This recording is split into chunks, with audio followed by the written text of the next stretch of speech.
You're standing in the most magnificent church in the world, the Hagia Sophia, watching as a young woman kneels before the altar.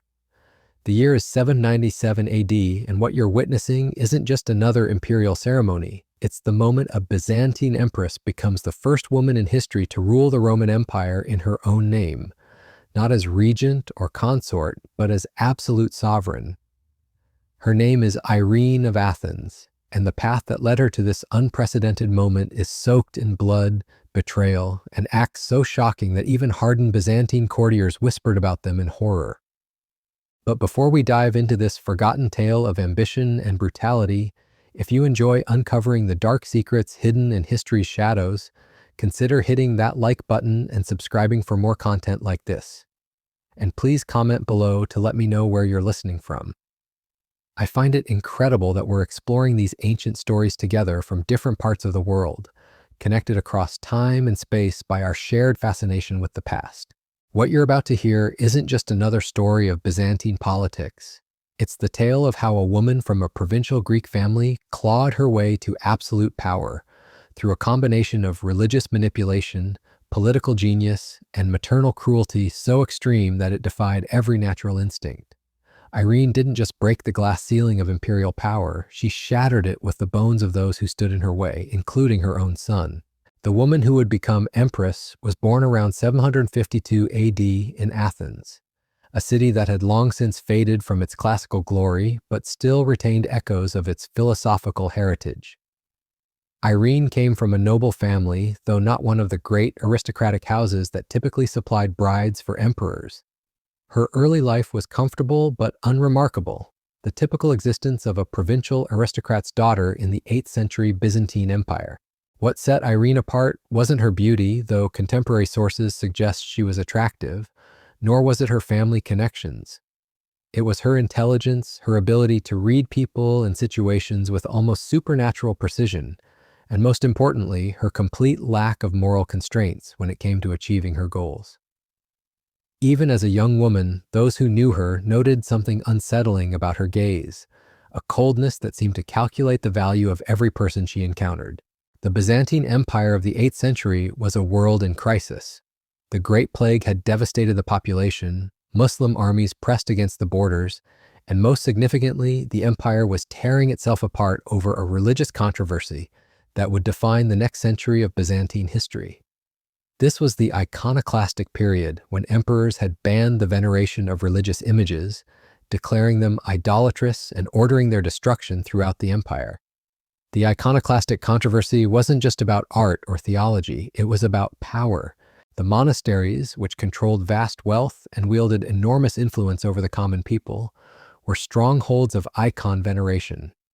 When emperors banned icons, they were really attacking the power base of the monks and attempting to centralize religious authority under imperial control. This created a religious civil war that split communities and turned, destroys families brother against brother. Into this chaos stepped Leo IV. Son of the iconoclastic emperor Constantine V. Leo was everything a Byzantine emperor should be: militarily competent, administratively capable, and politically astute. But he had one problem that threatened the stability of his reign. He needed a wife who could provide him with legitimate heirs while also helping to navigate the treacherous religious politics of the era. The choice of Irene as Leo's bride in 769 was initially puzzling to many courtiers. She came from Athens, a city associated with the old pagan learning that many Christians viewed with suspicion. Her family, while respectable, wasn't among the great military or administrative dynasties that typically supplied imperial spouses. But Leo's advisors had done their homework. They had identified in Irene exactly the qualities the empire needed: intelligence, political flexibility, and the ruthless determination necessary to survive in the Byzantine court. The wedding ceremony that united Leo and Irene was a spectacle designed to demonstrate imperial power and religious orthodoxy. Held in the Great Palace of Constantinople, it brought together the most powerful figures in the empire: generals who commanded armies, bureaucrats who administered provinces, and bishops who controlled the spiritual lives of millions. For Irene, walking down the aisle in robes of silk and gold, it must have felt like entering a different world entirely. But beneath the pageantry lay the harsh realities of imperial marriage. Irene wasn't just becoming an empress, she was becoming a political asset whose primary value lay in her ability to produce male heirs. The pressure was immense, and the consequences of failure were well understood by anyone familiar with Byzantine history. Empresses who failed to provide sons often found themselves packed off to convents, while those who produced only daughters faced constant whispers about the dynasty's future. The early years of Irene's marriage were marked by the delicate dance of learning to navigate Byzantine court politics while establishing her own power base. The court was a maze of competing factions, ancient grudges, and shifting alliances that could change overnight based on military victories, religious controversies, or imperial whims. Irene proved remarkably adept at this game, quickly identifying key players and building relationships that would serve her well in the years to come. One of her earliest and most important alliances was with Tarasius, a brilliant administrator and theologian who shared her secret support for icon veneration.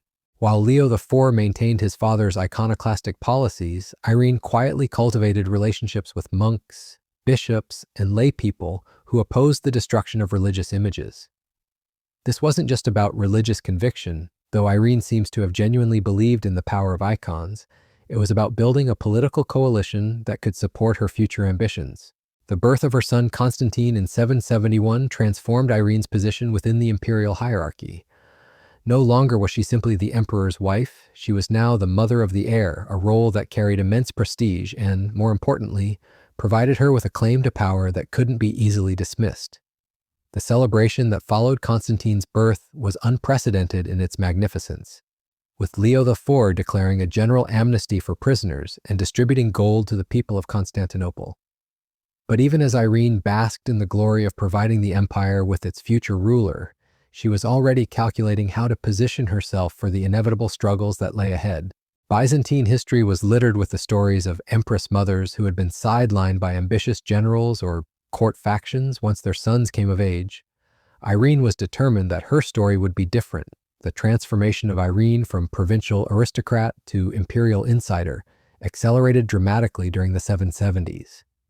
She began hosting her own court gatherings, carefully selecting guests who shared her religious views or could be useful in advancing her political agenda. These weren't just social occasions, they were recruitment sessions where Irene identified potential allies and assessed the loyalty of existing supporters. Her intelligence network grew increasingly sophisticated, with agents placed throughout the imperial administration, the military hierarchy, and the church. Information flowed to Irene about everything from military movements along the frontier to gossip in the servants' quarters.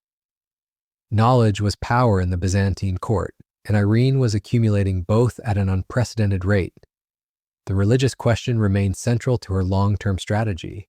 While publicly supporting her husband's iconoclastic policies, Irene secretly maintained correspondence with icons supporting bishops and monks throughout the empire. She provided financial support to monasteries that had been damaged by iconoclastic persecution and quietly encouraged the preservation of religious images in private homes and hidden chapels. This double game was extraordinarily dangerous. Discovery would have meant immediate exile or worse, but Irene played it with the skill of a master chess player, always staying several moves ahead of potential threats. She cultivated an image of pious orthodoxy while secretly undermining the very policies she was supposed to support, building the foundation for a religious revolution that would reshape the empire. As the decade of the 770s drew to a close, Irene had transformed herself from a provincial bride into one of the most powerful figures in the Byzantine Empire. But her greatest challenges lay ahead, and the methods she would use to overcome them would shock even a court accustomed to political brutality. The death of Leo IV in 780 AD should have marked the end of Irene's political relevance. In the normal course of Byzantine succession, she would have become regent for her 9-year-old son, Constantine VI, until he reached maturity, at which point she would retreat to a life of pious obscurity in the women's quarters of the palace. But Irene had spent 11 years preparing for this moment, and she had no intention of following the traditional script for widowed empresses. The funeral of Leo IV became Irene's first masterpiece of political theater. While the court mourned and generals positioned themselves for influence over the young emperor, Irene moved with calculated precision. She had already secured the loyalty of key palace guards, bribed crucial bureaucrats, and most importantly, gained the support of Tarasius and other high-ranking clergy who saw her as their path back to icon veneration. Within days of Leo's burial, Irene had eliminated her most dangerous rivals through a combination of exile, imprisonment deaths and mysterious were officially attributed to sudden illness. The speed and efficiency of these purges sent a clear message to anyone considering opposition. The grieving widow was not to be underestimated. But Irene's most audacious move came during the formal ceremony confirming Constantine VI as emperor. Standing beside her young son as he received the crown, she did something unprecedented in Byzantine history. Instead of simply being acknowledged as regent, she had herself crowned as co-emperor, equal in rank and authority to her own child. The assembled courtiers watched in stunned silence as a woman claimed imperial power not as a temporary guardian, but as a legitimate ruler in her own right. The coronation document, preserved in the imperial archives, reveals the legal sophistication of Irene's power grab. Rather than simply declaring herself regent, she had Byzantine legal scholars craft a new constitutional framework that recognized her as co-emperor with full executive authority. The document cited precedents from Roman law and Christian theology, arguing that divine providence had placed both mother and son on the throne together. This wasn't just political innovation, it was revolutionary. No woman in the 1,000-year history of the Roman Empire had ever claimed imperial authority in her own name, while a legitimate male heir was available. Irene was rewriting the fundamental rules of Byzantine governance, and she was doing it with such legal and theological sophistication that even her enemies couldn't easily challenge the legitimacy of her position. The international reaction was swift and hostile. Charlemagne, who had been crowned emperor of the Romans in the West just 20 years earlier, refused to recognize a woman as legitimate ruler of the Eastern Roman Empire. He declared the imperial throne vacant and began making diplomatic overtures to Byzantine generals who might be willing to overthrow Irene in exchange for Western support. Muslim rulers along the eastern frontier saw opportunity in what they perceived as Byzantine weakness under female rule. Harun al-Rashid, the powerful Abbasid caliph, launched a series of devastating raids into Anatolia, testing whether Irene's government could respond effectively to military threats. The message was clear. The Islamic world viewed a female emperor as an invitation to conquest. But Irene's most dangerous enemies weren't foreign rulers. They were within her own family and court. Leo IV's brothers, who had been sidelined during his reign, saw his death as their opportunity to claim power. They began organizing what would become known as the Conspiracy of the Caesars, a plot to overthrow Irene and Constantine VI and place one of Leo's brothers on the throne. The conspiracy was sophisticated and well-funded, drawing support from iconoclastic bishops who opposed Irene's suspected sympathies for icon veneration, military commanders who questioned whether a woman could effectively lead armies, and aristocratic families who saw opportunity in chaos. The plotters planned to strike during the Feast of the Epiphany in 781, when the imperial family would be attending public ceremonies and vulnerable to attack. Irene's response to the conspiracy revealed the true depths of her ruthlessness. Rather than simply arresting the plotters, she decided to make an example that would terrify anyone considering future rebellion. The punishment she devised was so cruel that even hardened Byzantine courtiers, accustomed to imperial brutality, were shocked by its creativity and viciousness. The conspiracy's leaders were brought before the imperial court in chains, their faces already bearing the marks of interrogation. But rather than ordering immediate execution, Irene announced that they would face a punishment that matched the magnitude of their crime against the imperial family. Each conspirator would be blinded using red-hot irons, then have their tongues cut out to prevent them from spreading sedition, and finally be castrated to ensure they could never father children who might continue their treasonous bloodlines. The public executions took place in the Hippodrome, with Irene herself presiding over the proceedings from the imperial box. The screams of the tortured men echoed through Constantinople as tens of thousands of citizens watched their empress demonstrate the price of opposing her rule. The message was unmistakable. Irene might be a woman, but she possessed the same capacity for cruelty as any male emperor in Byzantine history. The aftermath of the conspiracy's destruction marked a turning point in Irene's reign. Opposition within the court evaporated as potential rivals recognized that this empress was willing to use methods that exceeded even traditional imperial brutality. The combination of legal innovation and terrifying violence had established her authority more completely than any male emperor had achieved through conquest alone. With her domestic position secure, Irene could finally turn her attention to the religious revolution that had been her long-term goal since arriving in Constantinople. The iconoclastic policies of the previous generation had created deep wounds within Byzantine society, dividing communities and families over questions of religious practice and imperial authority. Irene saw the restoration of icon veneration not just as a matter of personal faith, but as the key to unifying the empire under her rule. The campaign to restore icons required the same combination of political sophistication and ruthless determination that had characterized her rise to power. Irene couldn't simply reverse decades of religious policy through imperial decree. She needed to build a consensus that would make iconoclasm politically impossible to revive. This meant carefully orchestrating a religious council that would appear to represent the entire Christian world, while actually serving her political agenda. The preparations for what would become the Second Council of Nicaea took months of careful negotiation.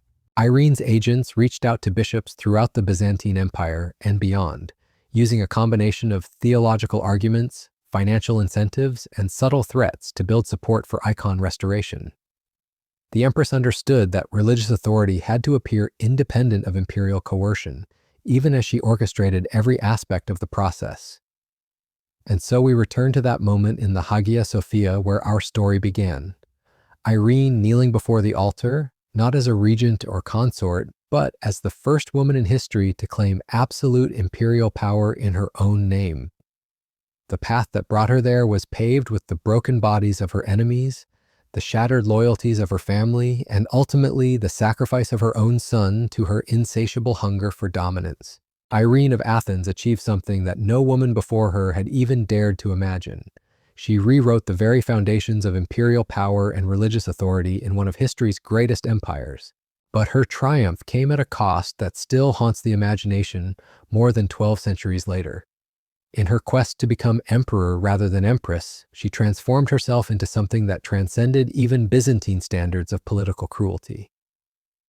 Her story reminds us that power, when pursued without moral constraint, doesn't just corrupt, it consumes everything in its path, including the humanity of those who wield it.